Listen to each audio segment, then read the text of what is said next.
Welcome. Thank you for joining us today. My name is Amy Sam. I am the Health Education Project Specialist at the Maxwell and Eleanor Blum Patient Family Learning Center at Mass General. Before we get started, I just want to go a few items with you all. Please note that today's session is being recorded for educational purposes. If you're interested in viewing the recording, it'll be made available on the Blum Center website at massgeneral.org/Blum-Center. Please note that you are in listen-only mode. Everyone has been muted so we can hear our guest speaker today. If you have any questions for our guest speaker, you may use the chat feature, which is located at the bottom of your screen. We'll have time for them in the end. Only Blum Center staff and our guest speaker will see your questions. Please do not share any personal medical information or questions in the chat. If you have a personal medical question, please ask your doctor. Lastly, at the end of today's session, you'll be directed to a brief survey, which we'd like to ask you to help us complete. Your feedback is important to us as we plan future programs. Okay, so next, I would like to introduce you all to today's guest speaker. Joining us today, we have Thao O'Connor. Thao is a nurse practitioner at Mass General. She sees patients on the inpatient units and at the diabetes center. Thao has been working at Mass General since 2002. She strives to provide practical diabetes education to patients and staff to use in daily life. She joins us today to give a talk on diabetes. So please join me in welcoming Thao. Hi, everybody. I hope today is going to give you some helpful insights, and I'm open to any questions at the end, or if something's really kind of, confusing when we're going through the slides, feel free to put your questions in the chat box, and I'll go over that as well. So I'm just going to share my screen on some of the slides I've prepared. So we're going to talk about nutrition, and the questions that arise is, if nutrition, is it the recommendation for nutrition, does it differ based on the type of diabetes you have? And then we're also going to talk about how nutrition can affect the blood sugars and what we can do to improve the blood sugars. So these are the agenda items. We're going to briefly review what is type 1 and what is type 2 diabetes. We're going to discuss about the common grounds nutritionally wise for both types of diabetes. We also talk about differences. If you have type 1 or type 2, what nutrition thing you should focus on. We're also going to talk about how you're treated for diabetes. How does that affect nutrition, and how does nutrition affect the treatment options? And then lastly, we're going to talk about blood sugar data and how that can change how your diet is, as well as the treatment options.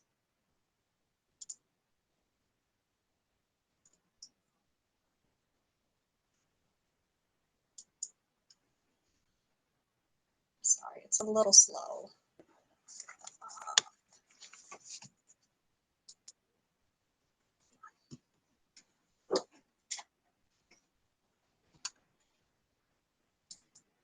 All right, here we are. So starting with type 1 diabetes, just going to go over that. Type 1 diabetes is defined as the loss of insulin production by the pancreas. This can happen at any age. So it can happen when, it's also known as juvenile diabetes initially, but because this can happen at any age, it's now called just type 1. It's usually often due to autoimmune process where the insulin making cells, which is located in the pancreas, are destroyed. And this can happen if you have your pancreas removed, obviously, through surgery, or it can also happen if you have a lot of injuries to your pancreas, which then cause scarring of the pancreas. And so that affects that organ ability to make insulin. And really, the only primary treatment for type 1 diabetes is really insulin replacement therapy.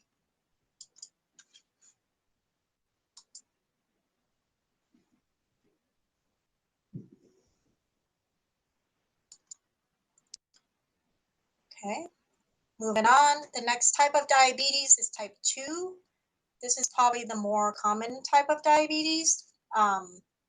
So in type 2 diabetes, the bodies do make insulin, but it's just not enough to cover the blood sugar that's rising.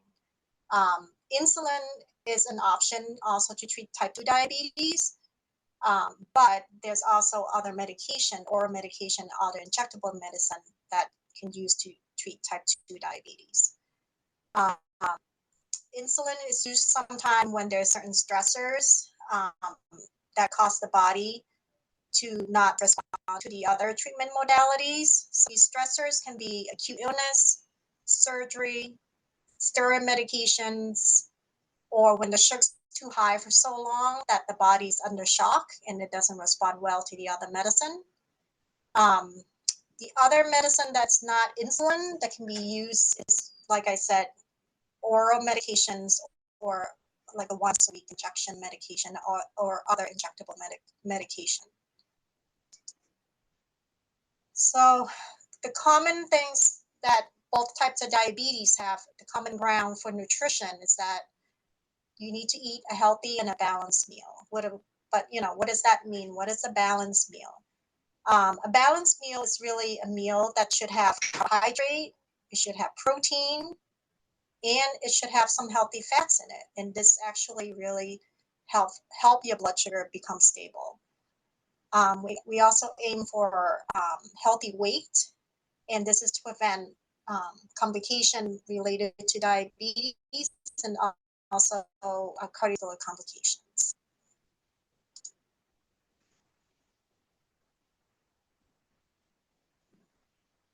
So what does the balanced meal look like? So we're looking at a meal over here. Half of it should be filled with non-starchy vegetables. So vegetables are kind of tricky. You would think sometimes certain vegetables are okay, but they actually are considered starchy vegetables. So they behave more like a carbohydrate. A quarter of your plate should be carbohydrate options, and then a quarter should be lean protein. So examples of non-starchy vegetables, so it's vegetables that are real vegetables that doesn't turn into sugars, or leafy greens such as kale, collards, spinach, and cabbage, the broccoli, cauliflower. Moving on to like things that's like more dippable, like cucumber, celery, carrots, and the squash are tricky because zucchini, yellow squash, and eggplant are the ones that are non-starchy, but the squash are usually the acorn, butternut, and other things. So it would not count as a vegetables. Example of your proteins are usually the meat, but we're also looking for lean protein. So typically, if you buy chicken or turkey or fish, it's what considered white meat, it's better. But for turkey and chicken, we're looking for lean protein, so obviously try to choose one that is not doesn't have the skin on it. So for beef, there's certain cuts that are more lean or less visible or have less fat. These are cuts such as chuck, brown, flank, or tenderloin. Same thing for pork. You can do loin chop or tenderloin. Typically shellfish fat, and then other plant-based proteins such as tofu, nuts, beans, and seeds can also provide a lot of protein. And then carbohydrate food. These are the food that raises your blood sugars, but in certain one, like what we call complex carbohydrates, these are better types of carbohydrate to regulate your blood sugars. So they are considered whole grains, so brown rice, oatmeal, quinoa.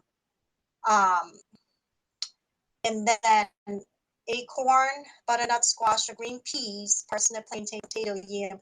These are carbohydrate, but they have a little bit more fiber than if you were to say rice. And then obviously fruits, if you eat the whole fruit.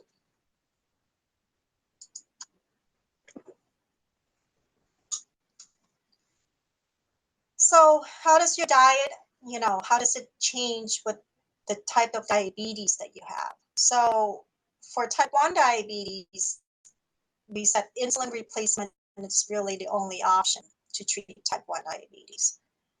So insulin is usually consists both of a long-acting insulin and also a short-acting insulin. And that's just really to try to do what your body cannot do any longer. It always have a baseline insulin, as well it releases a short-acting insulin or a burst of it when you eat food that turn into sugar. So the main focus here is really the blood sugar control. It depends on matching the right short-acting insulin dose to the amount of the carbohydrate you're going to eat. And the type of the carbohydrate that you eat, it does matter in your blood sugars. We're going to go into examples of how a simple carbohydrate lead to like a rapid rise in your blood sugar versus if you choose a complex carbohydrate, then it's slow progression or it leads to longer rise. Another thing to know is really the fat content of a meal and how that affects the body to digest a carbohydrate. We can go over that in a little bit because when we see on a few slides next how the graph is, and then we can talk more about that. So how do you match a short-acting insulin dose to what you're about to eat for type 1 diabetes? So there's usually two general approach to it. Most patients are supposed to carb count, and this involves a carbohydrate ratio. And it involves estimating how many grams of carbohydrate you're about to eat and divide that into a ratio or a number. So usually your provider will give you this ratio. For example, let's say your ratio is 1 to 10, or sometimes we only call it carb ratio of 10, meaning 1 unit of insulin would cover about 10 grams of carbohydrate you're about to eat. So if you're eating a total of 60 grams of carbohydrate for that meal, you divide 60 into 10, and that gives you a total of 6 units of short-acting insulin to cover what you're about to eat.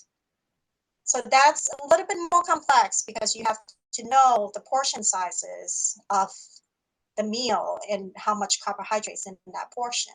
It also involves being able to read nutritional labels as well as food kind of nutrition things when you go out. So this is a little bit more involved. Another approach is usually what we call a meal size approach. And usually this is a fixed dose of insulin. So that is determined, it's something that's determined between you and your provider based on kind of your recall of what you typically eat in a day for a meal. So you would base a fixed dose of insulin for a meal size. Is it a small size carbohydrate meal, a regular size, or a large size? And this varies for everybody because based on what their diet recall at home is and what their nutrition is like. So this one really just based on kind of your day-to-day thing. And hopefully you don't have too many variants because it gets a little bit tricky in your meals. So this is the slide I like to get to in terms of talking more about food. So as you can see over here, there's two graphs. There's simple carbohydrate and there is complex carbohydrate. So there's a few examples of what a simple carbohydrate food might look like, and then what complex carbohydrate might like. So I had put so as you can see, the simple carbohydrate one, this is by the hours, and this is your blood sugar curve. You can see that it sharply increases your blood sugar very quickly. And then it comes crashing down probably about an hour and a half afterwards. So that's simple carbohydrate. And then complex carbohydrate, it takes a little bit of time, probably a good like an hour and a half, 2 hours, and then it kind of wears off. So simple carbohydrate food, why it rises so much is because it breaks down too fast in our stomach, and that sugars get into our bloodstream too quickly. However, as I have kind of pointed out in here, there's certain food that has regular sugar, such as chocolate and ice cream and cake. But these foods may also contain a lot of fat. such as the cream that makes into them or the butter. And when you have fat in combination with regular sugar, the fat lines your stomach, and it actually may delay the sugar from going into your bloodstream quickly, or it can have a dual effect almost. Some of it would get in, it rises, and it goes down, and it rises again, because now part of the sugar from this particular food get absorbed, and then the fat lines your stomach, so it goes down, and then the rest of the sugar get absorbed and it go up again. So the fat content does affect these sometimes. And then the complex carbohydrate, though, because it has a longer time to digest, you don't see the sugar get into your bloodstream very quickly. So why does simple carbohydrate get digested so quickly? First of all, it's too processed. All of the things that's good from it is taken away. It lacks fiber. It usually does not have much protein, and it has little or very little fat. So what you need to do for these types of food is that you actually may have to take your short-acting insulin ahead of time, because again, we saw that rise in blood sugar so quickly, and insulin, even though it starts to work 5 minutes, it may not, you might actually have to take it, 5 to 15 minutes before you have a simple carbohydrate, something real sugar, if you want to cover for that meal, because that insulin needs some time to catch up with rapid sugar rise that you see with simple carbohydrate meal. And then complex carbohydrate, why does it digest slower, and why does it lead to a gradual increase in your blood sugars? So it's less processed or unprocessed, so it's whole. That means that, all the good things that's still in it would probably be in it. It has fiber, it has protein. So because it's a slower rise in your blood sugar, you may want to take your insulin right at the start of eating, or a little bit later. Okay. So we're moving on to talk about type 2 diabetes. So type 2 diabetes, the diet difference from type 1 diabetes, it could be due to the types of treatment you're getting for your type 2 diabetes. So again, type 2 diabetes can also be treated with insulin, but I'm not going to go over that because it's the same rules that would apply if you take both long-acting and short-acting insulin for type 2 diabetes as it were for type 1 patient with type 1 diabetes. What I'm going to go over in the next few slides is the differences in type 2 diabetes, the other options that are not insulin, so that way we can know diet modification that you need to do with these other agents. So there's a lot of medicine to use to treat type 2 diabetes. I'm just going to name a few of them that's pretty popular in the U.S. that you might see, so that we can go over them. Okay. So one of them is the first class is by Gorenai. I probably pronounced it not right, but actually the only medicine that's in here is metformin alone for this class. There's insulin secretagogues, it means it's just release of insulin medication that cause insulin secretions. There's SGLT2 inhibitors. There's DPP4, and then there's GLP-1, and then there's a combination of GIP and GLP-1 combination. So before we go into all of that treatment options, I have this slide. It's very, it's information overload. But what I want to focus on is really the different, these are all the things in your body that regulate sugars. And so you pretty much see that we have a medicine in each of these organs that regulate blood sugars, or some actually have more than one options. So in this, you have incretins, you have amylin, you have all these other options, and then in your pancreas, insulin. secrete, have all these medicine that can affect it, and vice versa. What I like to focus on is there's been a lot of talk about, the latest of the GLP and the GIP, and is to regulate the incretins, which is hormones. But here we are, we have it in the brain, we have it in the pancreas, we have it in, yeah, and then we have in our stomach system as well. So this is just an overview of where all of the medicines, all the treatment for type 2 diabetes, where we're trying to target at. All right, so the first class of medicine by guanine, and really, again, metformin is the only medicine in this class. It mainly works in the liver and in the muscle. Usually this medicine has common side effects like bloating, some diarrhea.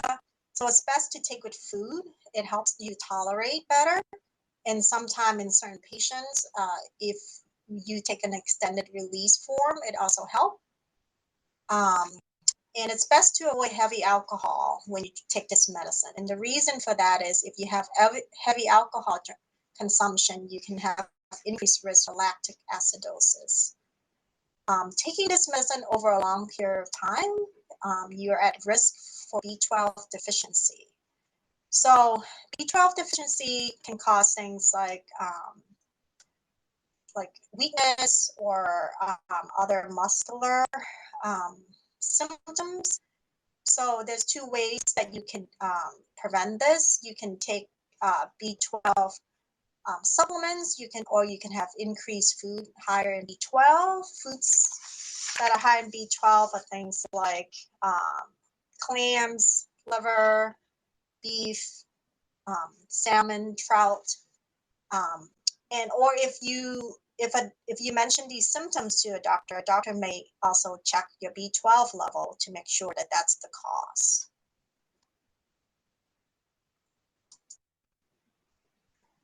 And the next class of medicine is called insulin secretagogues.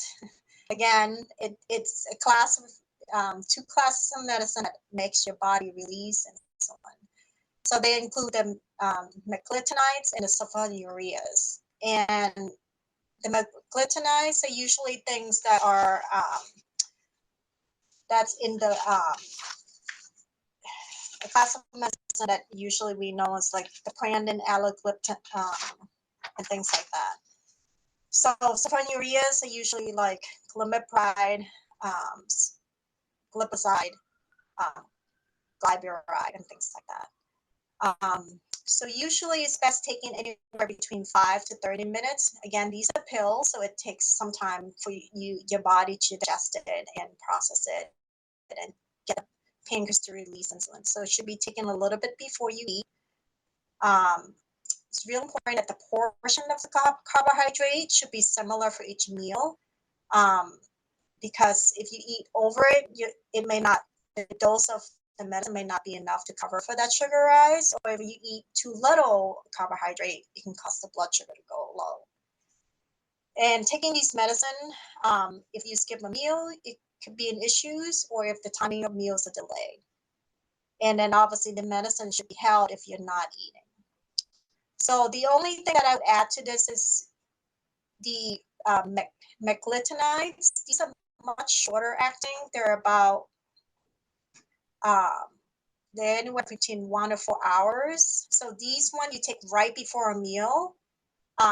So if you're not eating, you can actually skip a dose of it, rather than the sulfonylurea, which is a longer acting insulin releasing agent. These ones you actually need to really not be skipping meal, and then you also need to eat on a regular basis.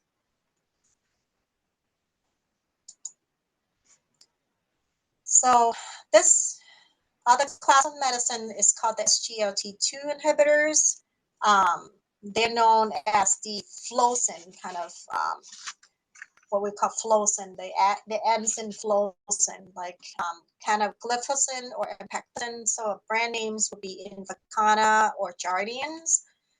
So they work by eliminating sugars, the kidneys, and it would cause you to have sugars be excreted into the urine when your blood vessel sugars is greater than 180. It should be taken in the morning before you eat. Usually if you eat a very high carb food, it then turns into sugar, so it makes you pee extra sugar out. So you're going to pee a lot after you eat high carb food. Because it's pretty much a diuretic, you can get dehydrated quickly. So make sure you stay hydrated.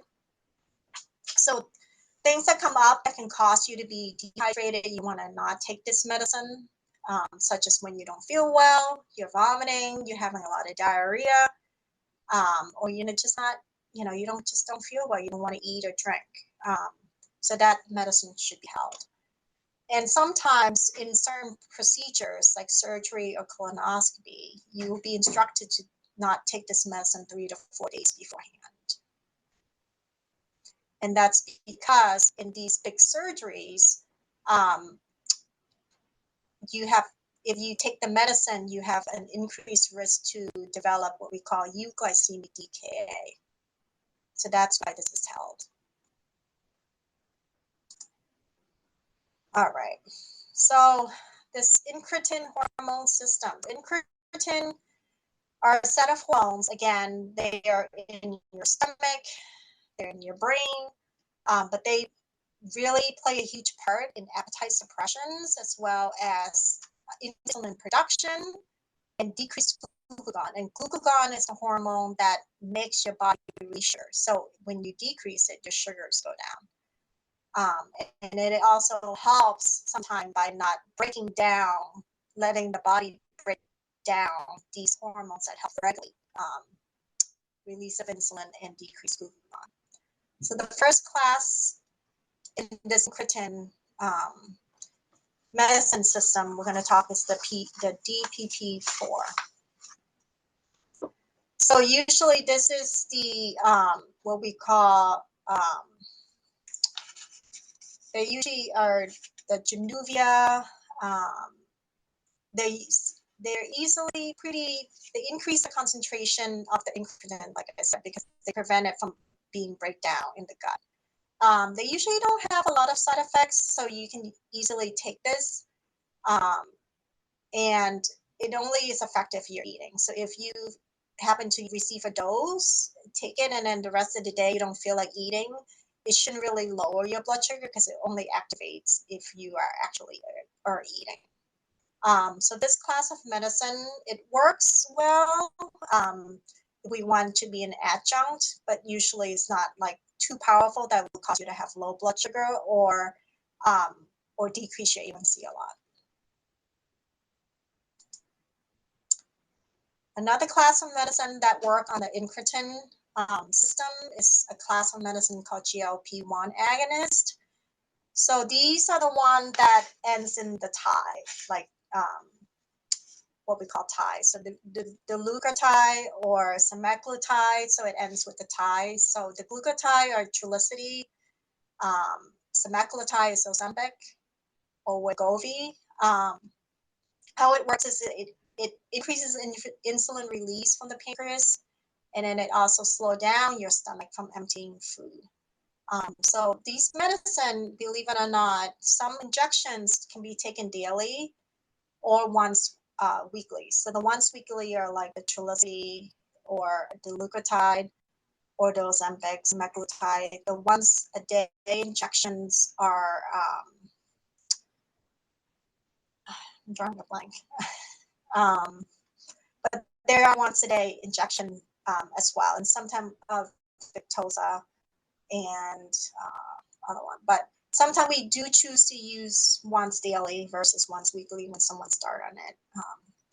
But they are available in both. So what you need to do in terms of your diet when you're on this medicine is that you really should eat small portions meals, and this just to help you tolerate this medicine better. Most patients, if they have side effects, I would say about 30 or 40% of all patients take this to have side effects, and they're mostly stomach related. such as nausea, vomiting, diarrhea. So eating small portions and avoiding fatty food and limit alcohol intake really helps when you first start this medicine, and give it a few weeks. Sometime before you start this medicine or while you're on it, doctors do check your triglyceride level, because if this level is high, it can increase your risk to have pancreatitis, which is an inflammation in your pancreas, and it will cause severe pain. But that would either terminate the use of this medicine or definitely put a hold on it. And then the next one we're going to talk about is a combination of GLP-1 agonists with the GIP. So GIP and GLP-1 is part of the incretin system, but they're just two different receptors. So this combination works on both receptors. So the one medicine that you may have heard about is the tirzepatide, and also the brand name is Mounjaro. So this medicine also increases insulin release when you're eating, and it also slow down your stomach so you feel full for a long time. It's available as a weekly medicine only. And then again, same kind of like precautions for when you start the GLP-1. You should eat small portion meals, avoid fatty food, and avoid a lot of alcohol intake when you first start it.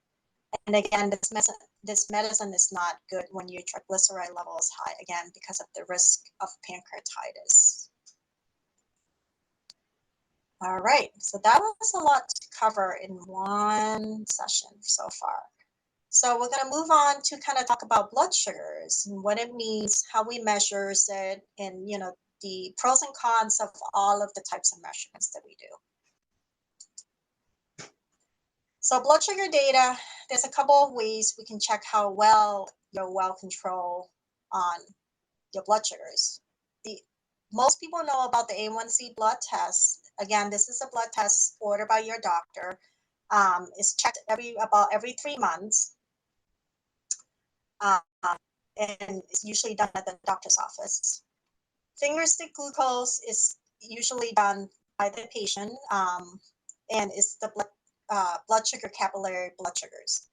And then we also have continuous glucose monitor readings, which is the sensors that you wear either in the back of your arm or on your belly, top of your head. So we're going to go over that. So the A1C blood test, it measures the blood sugars that get attached to the hemoglobin, which is the red blood cells in your body. And usually taken about every 3 months, is because each red blood cells have a lifespan about 100 days. You want it to have, because you want to have enough ample time for the sugar to stick to it.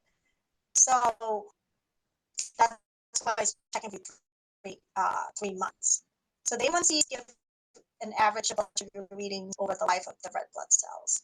So certain factors related to red blood cells can cause the A1C to be falsely low and not reflective in your true level of control. So things like if you had recent blood transfusions, so those red blood cells came from somebody else and they're not your own, so they also don't have enough time to get all the sugar that's stuck to it to be measured in this calculation. Or if you have anemia, you are already having a low level of the hemoglobin, which is the red cells. So then even though you have plenty of sugar, there's just not enough space to attach the sugar to. So then that can result in a false low. So if your level is above goal range, so you may need like some other data to confirm and help figure out where things are not controlled. So if you have a high A1C, then the finger stick is going to give you some more readings, or the continuous glucose monitor is going to give you some more readings to help kind of guide your diet and what you need to change, or your medications or insulin doses. Okay.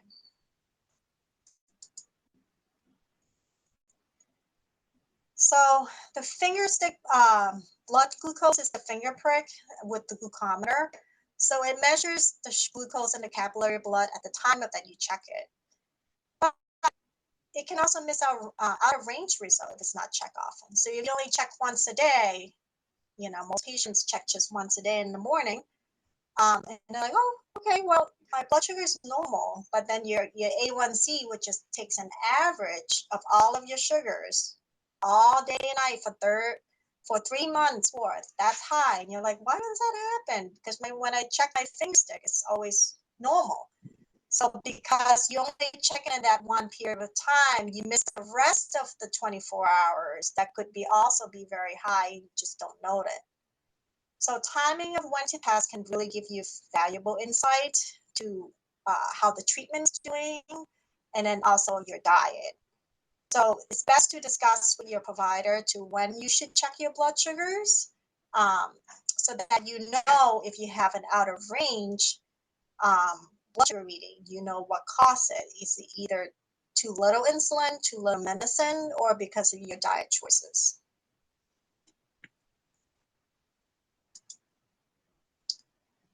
And then last but not least, we talk about CGM, or what we call continuous glucose monitor readings. So this measures the sugars in your interstitial fluid. So these are fluids that is in between your fat cells. So it's less accurate than finger stick glucose, which is in your capillary blood, because there's a delay in the sugar from your blood, the capillary, to get into the fat cells in between. But however, it still gives very good data. It offers glucose over minutes to hours, and it really helps in giving a trend overall without having you to prick your finger and have pain in your fingers. And it also can have alarms when your sugar is too high or too low. And some of it can actually have needed to be used when an insulin pump system. And then again, this requires interpretations as well. So talk to your doctor about where it can be causing highs and lows, and where your treatment may need to be changed. So wrapping up, type 1 diabetes is really insulin is the only option to treat it, but the timing and the dosing of insulin is really important to maintain good sugar control. Type 2 diabetes, it varies on a lot, but it also can include insulin, pills, or other injectable medicine. And then understanding, the impact of diet is important, but also the foundation that both types of diabetes need a balanced diet. And the nutrition recommendation, it really depends on how you're being treated. So whether it's insulin or pills or combination of all these things. And glucose readings and A1C provide valuable information, but they do have limitations, as we talked about. So when you don't see a result that you would like, or it's not in goal, talk to your provider and see what the limitations are and what we need to do to get more data. I'm going to end my slide there. I would like to give a special acknowledgement for two of my colleagues, Linda Delahanty, who is a lovely and very smart dietitian that works in our clinic, as well as Dr. Nancy Way. She helped greatly on this presentation. And this is just the reference. So I am going to exit. All right. Thank you so much, Thao. We are now at the end of the session. If you have any questions, feel free to enter them in the chat. We have a question regarding fruits. Are some fruits better than others for people with diabetes? Yes, certainly. That's a great question. So fruits, this is my general advice for fruits. If the fruit tastes sweet to you, it has more natural sugars in that fruit versus some other fruit that doesn't taste as sweet. So example, so usually berries, they're high in fiber because they have seeds. and they taste less sweet than if you have grapes or if you have bananas, because those two other fruit, grapes and bananas, always taste sweet to you. So fruits have their own natural sugar, but trust your taste to see how much sugar they are. So if you eat a lot of fruit that tastes too sweet, maybe those fruits should be smaller portion than the fruits that taste less sweet to you. Thank you. And it Sure. sounds like complex carbs are better than simple carbs. Are there any online resources one can go to learn more about complex carbs and some food examples? Sure. So complex carbs usually are things that are high in fiber, or higher in protein. So um, so usually grains that are, say, whole. So if you buy wheat bread, it has to say whole wheat. Or grains, like, for example, some of the ones that I gave were like quinoa, brown rice, and things like that. It's also, but the ADA should have a lot of these information on their website for complex carbs. So I think the one reference that I had at the very end, no, the second one, ADA Food and Nutrition, that page should list you more of complex carbs options. Thank you. We have a question regarding carbohydrate ratio. Is the 1:10 carbohydrate ratio for everyone, or is it different for everyone? If it is different, how is the ratio determined for each person? Sure. So the ratio is different for everybody. And usually it's determined with your provider. It's based on what your blood sugar trends are and your insulin needs for the day, and sometimes also based on weight. So it's something you have to discuss with your provider, but it's different for everybody. Thank you. You provided some examples of commonly used medication classes for diabetes management. Are there any online resources or one can go to get a list of examples of medications under those classes?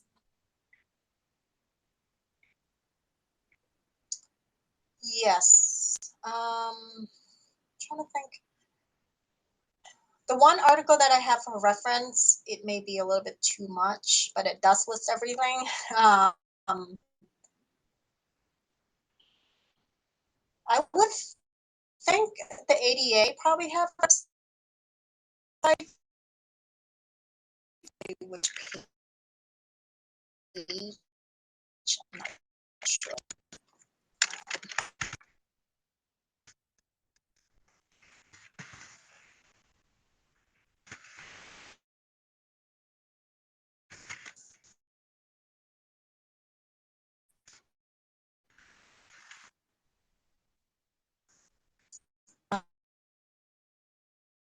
Actually, also other websites that I find helpful. Diabetes treatment. It's a forum about treatments as well as support groups. Let me look. Apologies, Tao, I think you're getting a little cut off. So if you have any of those I online can, resources, feel free to enter them in the chat and we can share that with everyone.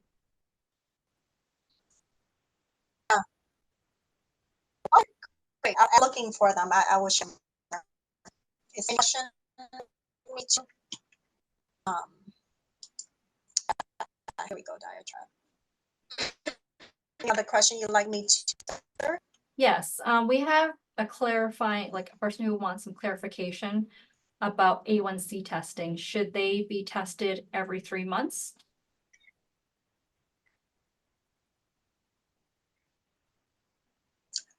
Yes, for the most accurate reflection of A1C, you want that it should be every 3 months, because again, that is how long the red blood cells survive, about 100 days. And for it need to be survive around 100 days, enough time in that time frame for all the sugars to be counted for that test. So yeah, if you measure it, earlier, a month, it can give enough time the sugar to get stuck to it. So it will fall below. Thank you. So while we wait to see if there are any final questions in the chat, do you have any final thoughts you'd like to share with the audience?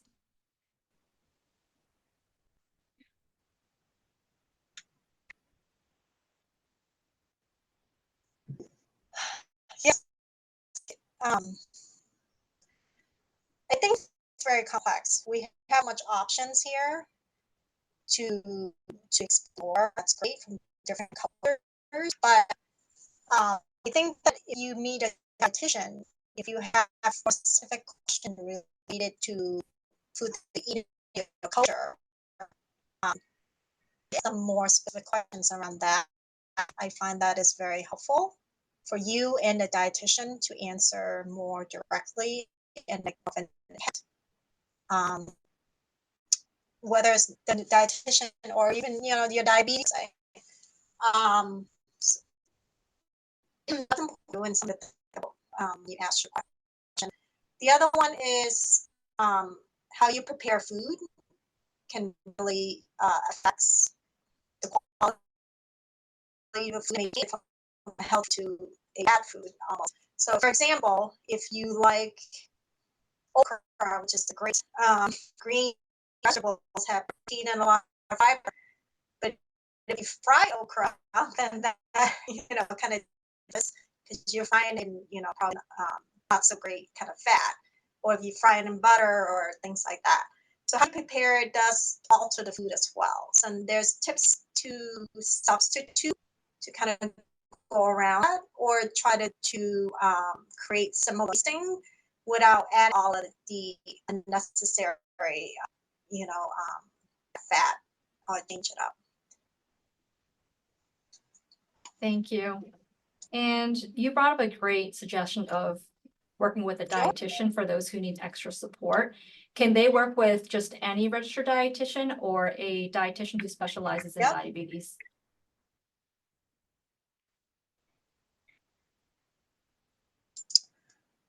I would say that if you're on both long-acting and short-acting insulin, then it's best to work one with diabetes, like a more specialized diabetes dietitian.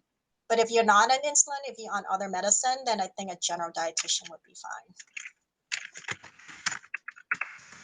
Thank you. And I have a question from the audience asking about the charts of the medications, I believe that this person asking. If you want, feel free to email the Blum Center at pflc@partners.org. I'll also enter that in the chat. And feel free to clarify that request. I can see what references were provided in the slides today and see if there are any charts available.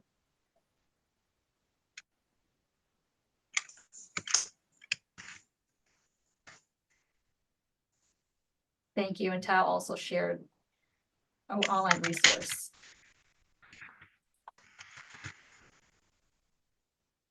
Okay. All right, so I'll give people a minute to copy and paste that link if you'd like. You can also email the Blum Center. We'd be happy to share that link with you. Okay. All right, so if we don't have any additional questions, I think it'd be fine to end a few minutes early. Thank you so much, Thao, for spending the hour with us. Sure. This is very helpful. And thank you for Great. everyone who took the time to join us. Hopefully you found this helpful. As I had mentioned, the session is being recorded. If you're interested in viewing the recording, it'll be made available on the Blum Center website at massgeneral.org/Blum-Center. Thank you so much, everyone. Have a lovely rest of the day. Bye.